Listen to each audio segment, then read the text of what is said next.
सबकी खाएं क्यों, सुभान अल्लाह। फिर के गली गली तबाह, ठोकरें सबकी खाएं क्यों, दिल को जो अक्ल दे खुदा, तेरी गली से जाएं क्यों। रुखसते काफिला का शोर, गश से हमें उठाए क्यों, सोते हैं उनके साए में, कोई हमें जगाए क्यों। जान है इश्क मुस्तफ़ा, रोज़ फजू करे खुदा, जिसको हो दर्द का मज़ा, नाज़े दवा उठाए क्यों। सुभान अल्लाह। पूरे जिना सितम किया, तैबा नगर में फिर गया, छोड़ के नगमे हिजाज, देश की चीज गाए क्यों। गफलते शेखो शाप पर, हंसते हैं तिफल शीर खार, करने को गुदगुदी अबस, आने लगी बहाई क्यों।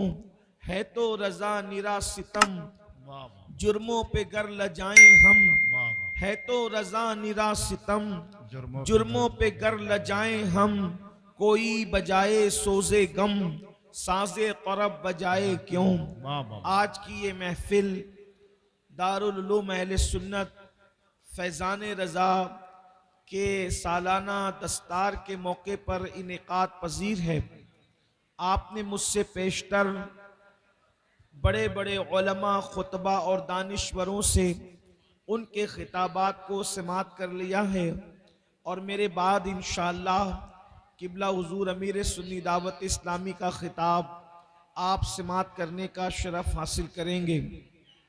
हज़रत कारी यामीन साहब और उनकी पूरी टीम को और मदरसे के जुमला जिम्मेदारान को मुबारकबाद पेश की जाती है और दुआ की जाती है कि अल्लाह तबारक व ताला इन सब की खिदमात को अपनी बारगाह में शर्फ कबूलियत अता फरमाए। आमीन अल्लाहुम्मा आमीन। आया करीमा के जिस हिस्से की तिलावत की गई है, अल्लाह तबारक व ताला उसके मुतालिक मुझे हक कहने और आप सबको हक सुनकर उस पर अमल करने और उसे आम करने की तौफीक अता फरमाए।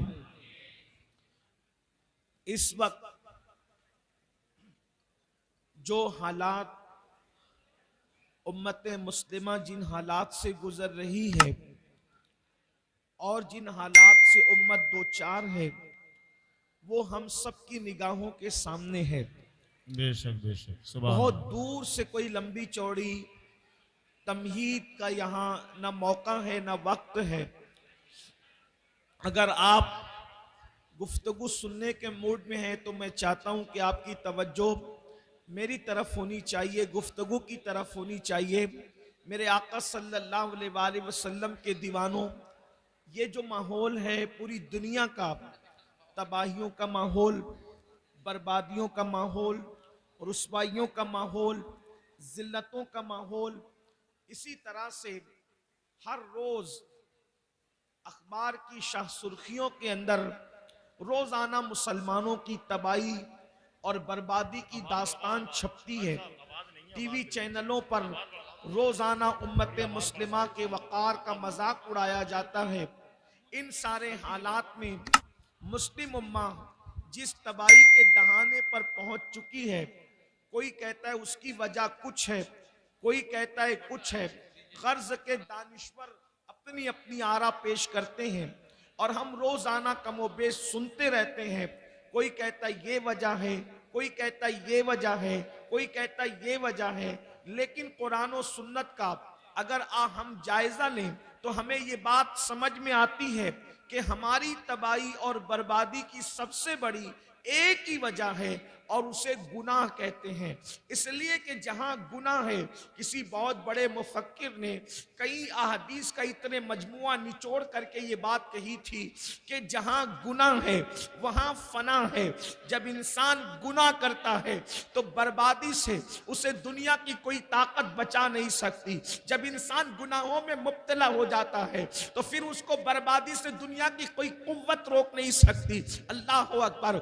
आप देखें पूरे कुरान को उठा करके आप कुरान मुकद्दस का मुताला करें तो आपको पता चलेगा आसमान से पत्थरों की बारिश हुई थी, गुनाहों की वजह से हुई थी। हवाओं की आंधी चली थी, गुनाहों की वजह से चली थी। अल्लाह अकबर, जमीन के अंदर कौमों को धसा दिया गया था, गुनाहों की वजह से धसाया गया था। अल्लाह अकबर, एक आलमी तूफान आया था और उस आलमी तूफान ने लोगों को जो वो पानी के अंदर गर्क कर दिया था। आज भी तारीख के अनमिट नकूश पुकार पुकार कर हमें इबरत की दावत दे रहे हैं कि लोग अगर धंसे हैं जमीन में तो गुनाहों की वजह से, पत्थरों की बरसात हुई है तो गुनाहों की वजह से, चेहरे सुपर और बंदरों की तरह हुए हैं तो गुनाहों की वजह से। और मेरा अल्लाह कुरान में वाज़े तौर पे इरशाद फरमाता है, वमा साबकुम मिन मुसीबतिन फबिमा कसबत ऐदीकुम, कि तुम पर जो मुसीबत आती है वो तुम्हारे गुनाहों की वजह से आती है। मेरे प्यारे आका सल्लल्लाहु अलैहि वसल्लम के प्यारे दीवानों, हम ये तसव्वुर करते हैं, हम ये सोचते हैं मौलाना गुनाह करेंगे तो उसकी सजा कब्र में मिलेगी, गुनाह करेंगे तो उसकी सजा मैदान महशर में मिलेगी। हालांकि एक मुसलमान को अगर ये यकीन है कि मेरे गुनाह की सजा मुझे कब्र और मैदान महशर में मिलेगी, तब भी तो उसको गुनाह नहीं करना चाहिए। इसलिए कि न कब्र में गुनाह बर्दाश्त करने की ताकत है, न हश्र में गुनाह का अजाब बर्दाश्त करने की ताकत है। कब्र में भी अजाब नहीं बर्दाश्त हो सकता गुनाह का, मैदान महशर में भी बर्दाश्त नहीं हो सकता। मगर बेबाकी तो देखो, लोग कहते हैं मौलाना कब्र में सजा मिलेगी तब देखा जाएगा, महशर में सजा मिलेगी तब देखा जाएगा। इसका मतलब ये है कहीं ना कहीं ईमान कमजोर हुआ है, कहीं ना कहीं अल्लाह रसूल की बातों पर से यकीन कमजोर हुआ है। और याद रखना, कोई गुनाह उतना नुकसान नहीं पहुंचाता जितना अल्लाह की बातों से यकीन का कमजोर हो जाना नुकसान पहुंचाता। सही बात है। सुभान कोई इंसान जब हमें कह दिया गया कि तुम पर अजाब होगा अगर गुनाह करोगे तो, और अजाब देने वाला कौन है? मेरा अल्लाह इरशाद फरमाता है, इन्ना बत्श रब्बिका लशदीद, तेरे रब की पकड़ बड़ी सख्त है। अल्लाह अगर किसी को पकड़े, अल्लाह किसी की पकड़ करे, अल्लाह रब्बुल इज्जत किसी का मुहासबा करे, अल्लाह अकबर, जरा सोचो तो सही, अगर मेरा अल्लाह हमारे सर में दर्द दे दे, सिर्फ इंसान के सर में दर्द हो तो रात भर वो करवटें बदलता है, उसको नींद नहीं आती। अगर कमर का दर्द शुरू हो जाए तो इंसान तड़पता है, उसको नींद नहीं आती। अगर आंख का दर्द शुरू हो जाए वो तड़पता है, उसको नींद नहीं आती। मेरे भाइयों, मैं अपनी बहनों से भी तवज्जो चाहता हूँ और आप सबसे तवज्जो चाहता हूँ। मुझे बताओ मेरे भाइयों, वो सर का दर्द जो डॉक्टर की दवा से दूर हो सकता है, वो कमर का दर्द जिस पर आप तदबीर करना चाहें तो आप उसको दूर कर सकते हैं किसी तदबीर के हीले से। अब आप मुझे बताओ, जब सर के दर्द पर इतना तड़पते हो, जब कमर के दर्द पर इतना तड़पते हो, जब आंखों की तकलीफ पर इतना तड़पते हो, तो अल्लाह अकबर, जब मेरा अल्लाह कब्र में अजाब मुसल्लत फरमाएगा, जब मेरा अल्लाह मैदान महशर में अजाब मुसल्लत फरमाएगा, उस वक्त अपना क्या बनेगा? अल्लाह अकबर, मुसलमान हो, अपने नबी की बात पर यकीन करो। तो मैं अर्ज ये कर रहा था, अगर आखिरत में भी अजाब का तसव्वुर होता तो भी बहुत भयानक बात है, अजाब तो हम बर्दाश्त ही नहीं कर सकते।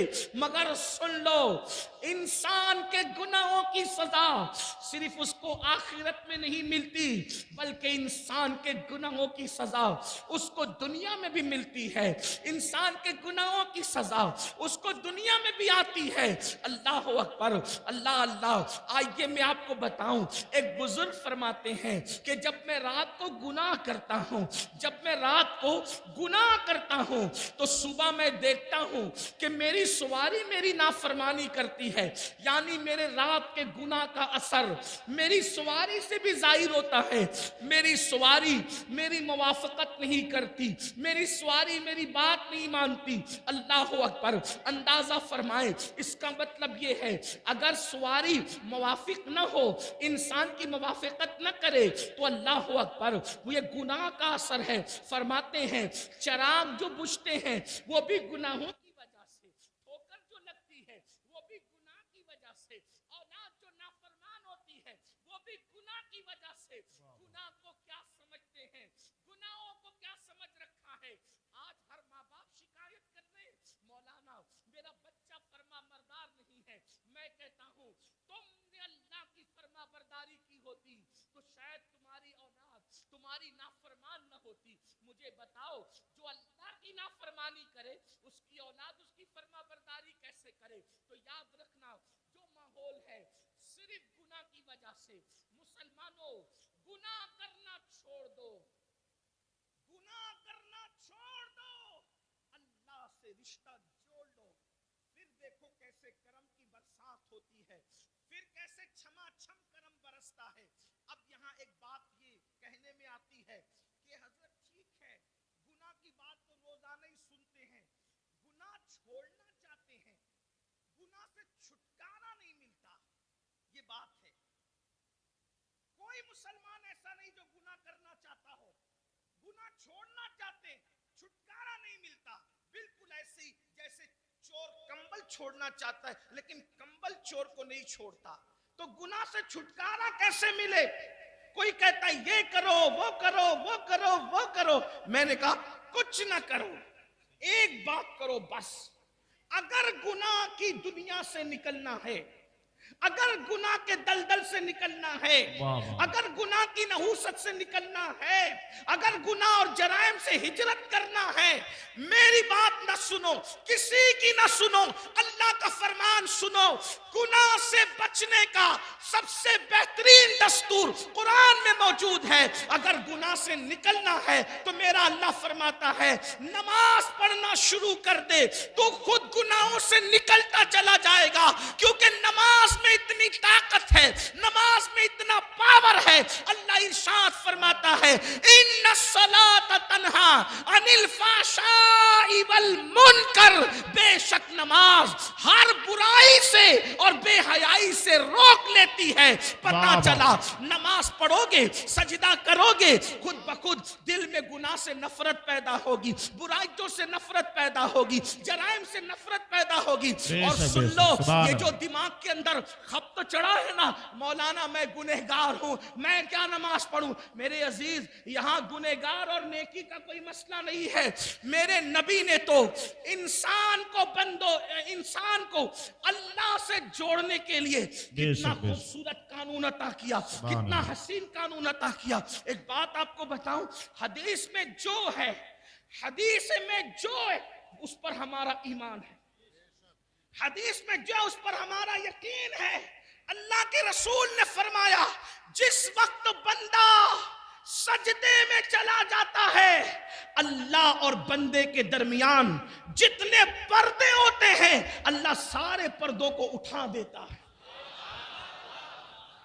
इसमें आलिम गैर आलिम का कोई फर्क नहीं, इसमें नेक और बद का कोई फर्क नहीं, इसमें अपने अल्लाह अकबर